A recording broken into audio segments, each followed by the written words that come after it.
বিশ্বের সবচেয়ে রহস্যময় গোয়েন্দা সংস্থার নাম বললে সবার আগে মনে আসে সিআইএ বা মোসাদ। কিন্তু আমাদের এই উপমহাদেশে চুপচাপ, নীরবে, ঠান্ডা শীতল কিন্তু প্রবলভাবে সক্রিয় আছে আরেকটা শক্তিশালী নাম, র, অর্থাৎ রিসার্চ অ্যান্ড অ্যানালাইসিস উইং। আজ বলছি সেই র এর গল্প। কাউ ছিলেন এমন একজন যিনি নিজের কাজ দিয়ে নিজের পরিচয় দিতেন। কোনো প্রচারের দরকার হতো না, তার হাত ধরেই শুরু হয় র এর যাত্রা।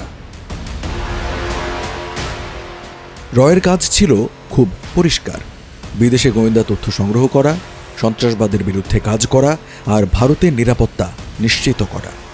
আর সংস্থাটি শুরুতেই দেখিয়ে দিল নিজের দক্ষতা। 1971 সালের যুদ্ধ মনে আছে তো? পূর্ব পাকিস্তান, আজকের বাংলাদেশ তখন পাকিস্তানের শাসনের বিরুদ্ধে লড়ছে। র গোপনে সাহায্য করল মুক্তিবাহিনীকে, তাদের ট্রেনিং দিল, অস্ত্র দিল, তথ্য দিল। ফলাফল?